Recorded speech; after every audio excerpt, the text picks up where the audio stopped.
On August 4th, a worm went through NPM and poisoned 444 packages in under 4 hours. The packages it hit get downloaded more than 1 billion times a month, and the payload plants itself in the config files that Claude code and vscode read when you open a project. If you watch this channel, you almost certainly have both. So today is a checklist, not a story.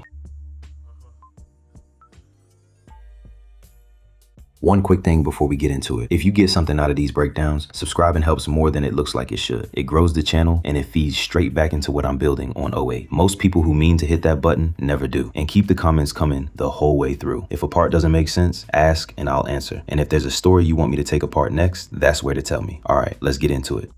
It started with a package called keyv, small name, huge reach. It's a caching library buried in the dependency tree of half the JavaScript world, around 150 million downloads a week. On the morning of August 4th, somebody took over the maintainer's GitHub account and cut a release straight through the project's own build pipeline. So the poison version shipped with the provenance attestation that is supposed to prove a release is legitimate. Install any infected version, and a pre-install script runs before you've done anything at all. It quietly downloads its own copy of the bun runtime and uses that to run the actual malware, a file called mathsymbol.js. First job, steal every npm token on the machine. Second job, use those tokens to grab other packages the victim maintains, copy itself into their latest release, swap the install scripts, and publish. That's the worm part. No human in the loop. Each infection publishes more infections. That loop ran for about 4 hours. 444 packages, including caching libraries with 9-figure weekly downloads and package scopes belonging to real companies. To be fair, the response was fast too. NPM started pulling malicious versions within about 2 hours, and the maintainer got his account back that evening. The problem is what the worm left behind on every machine that installed it during the window.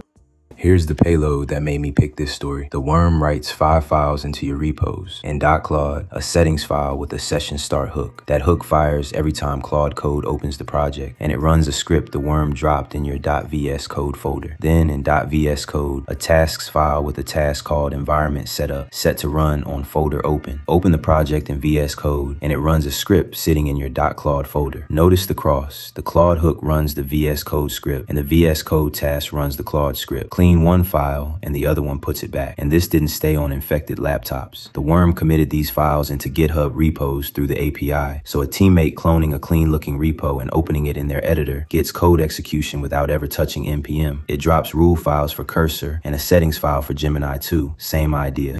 All of this exists to steal credentials. The malware carries its own secret scanner, a few hundred search patterns depending on whose count you use, and it sweeps the machine for cloud keys, GitHub tokens, SSH keys, wallet files, CI secrets. Everything it finds gets shipped out, and the shipping is the clever part. The malware doesn't hardcode its command server. It reads the address out of a smart contract on Ethereum. When defenders took the first server down, the attacker pointed everything at a new one with a single blockchain transaction. No malware update needed. And when that fails, it falls back to dumping stolen secrets into public GitHub repos. Over 1,000 of them, all carrying the same description. Shai-hulud. Here we go again. The name ties it straight to last year's worm. Now the numbers, because the headlines don't agree, and I'm not going to pretend they do. 444 packages. That one is solid. 2 firms counted it independently. Version counts. One says 1,381. Another says over 2,000, and that's unresolved. And the 2 billion monthly installs in the headlines, that's the combined download count of the affected packages from one vendor. Another puts it at 1.3 billion. Either way, it counts CI servers pulling the same package 1,000 times over. It is not 2 billion infected machines.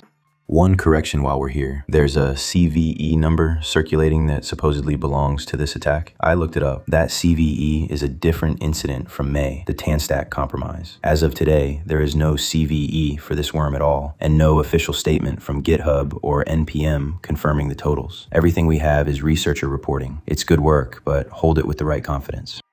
Okay, your machine. 3 commands on screen and in the description. First, search every .claude settings file for a SessionStart hook you didn't write. Second, search your vscode tasks files for anything set to run on folderOpen. Third, check your package files for a preinstall that runs setup.mjs. On my machine, this took under a minute, and I run these tools every day. If you get a hit, the order matters. Remove the persistence first, all 5 drop files, plus a launch agent called token monitor. Researchers found that one dormant, but it was built to catch fresh tokens. So clean first, then rotate. Cloud keys, then GitHub tokens, then SSH keys, then Kubernetes and Terraform. Rotating before you clean means handing the new keys to the same worm. 2 habits would have blunted this whole thing. Install with lifecycle scripts turned off. npm CI with the ignore scripts flag, so nothing runs code just because you installed it. And upgrade npm. Version 12 blocks pre-install hooks by default now.